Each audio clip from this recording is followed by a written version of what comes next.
So let's talk about one of your former clubs, Spurs. Obviously, I guess it's a massive transitional phase for them right now. A new manager coming in, Nuno Espirito Santo. Will they be able to keep hold of their talisman, Harry Kane? We're hearing that Harry Kane is set to miss the first game of the season, Tottenham versus Man City. Obviously, it was a long season for him, the Euros as well. What do you make of the whole situation with Harry Kane and him wanting to leave the club and maybe seek pastures new just to get some medals in the cabinet? I mean, a top player like him without having won anything yet, it's quite sad. I think, Harry is what a wonderful player he is. Great centre forward. When he, started the Euros is a bit sticky, but then he started kind of knocking them in, and I think that kind of, that feeling of almost, winning something for our country. Yeah. Coming back from that, obviously we're all down in the dumps about the final, but he would have got that taste of, or needed a taste of, winning something big. Yeah, big trophy. And does he feel that coming back to Tottenham? Are there going to be enough? Is there going to be enough there for him to kind of, say, hey, I'm going to win something this season? Because it's almost like a slingshot. Yes, he's got he's probably going to rest for the first game against City. You can read into that whatever you want to read into it, but he needs a rest so he can come back, strong and ready to go. But that slingshot of almost winning the Euros, coming back, you want it to carry on. If he had won the Euros, do you think he would have stayed? Look, I'm not putting it out there that he's going to leave Tottenham, by the way. I mean, we're led to believe a bid from City might have come in. We don't know, right? Sometimes you don't know what's paper talk and what's true. But if he would have won the Euros of England, do you think he would have stayed at Spurs this season? Like, do you think it would have been, okay, I've won something, it's something big. Yes, it's not club football, but it's a massive trophy. Yeah, do you think that would have almost kind of just made him feel, okay, we can wait a little while until we see what Nuno's going to do with the club, and I'm okay in the fact that I've now won something? I think for me, I think, yes, winning the Euros would have been a huge kind of thing.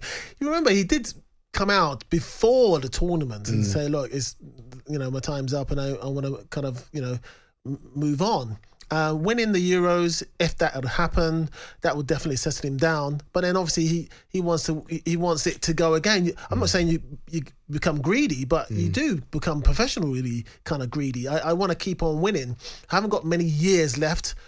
Top flight football that can actually affect games week in, week out.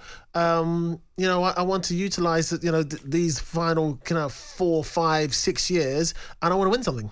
He's in a difficult predicament, isn't he? Like, he loves the club. He doesn't seem like the sort of person that's going to throw his toys at the pram and maybe even hand in a transfer request. I can't see them doing it, but at the same time, he wants to go. And then it comes down to valuation. We're hearing ridiculous figures, by the way, 160 million. I mean, it's going to take something of that ilk, isn't it, for Daniel Levy to say, okay, you're a big asset, but you can go. We'll take the money. That's not going to come in, though. City have come out and said, we're not going to, no way 160 million. So it's going to come down to a price here. And I don't know. It might come down to a price of that, player, the money plus player. There's many ways to skin a cat and when it comes to deals. It's all about, what you can do with the bargaining chips and things like that. You don't know. It could be a player that could soften the blow plus money. I mean, that's how people, clubs, of City, of that ilk, they want to kind of get this deal through, maybe, they offer a carrot of another top player to kind of soften the blow. Who knows? There'll be some Spurs fans listening to this and they've seen this kind of grow now in the last couple of months since he came out and done that interview talking about, potentially wanting to kind of go somewhere else and win some trophies. There'll be some Spurs fans livid listening to this right now. But there'll be some, or will they be some, I guess I'm asking you this question, that understand where he is and understand where he's at, that he is a top striker in Europe. And, this Spurs team, let's be honest, under Poch look close to winning stuff. Now, though, they look further away than they've ever been in the last sort of 5-10 years anyway.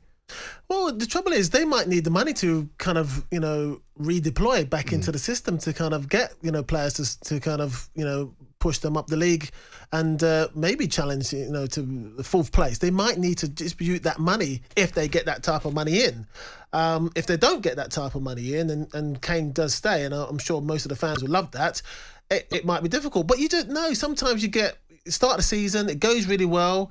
You know, who knows? Tottenham need a season like, say, Leicester when they won it. They need that type of, you know, good team, top striker. Everyone's kind of going for it, and they just hit a purple patch, and they kind of just sell through to the end of the year. I'm not saying it can happen, because Leicester's shown it can happen, and Leicester has shown, you know, over the last seasons that they've.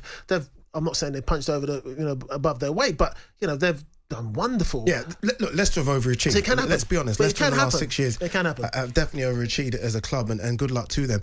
Look, if they do let's just put a figure on this now. Let's just say Kane's worth 125 million, just for argument's sake, because I don't know if it's less or more than that with his valuation.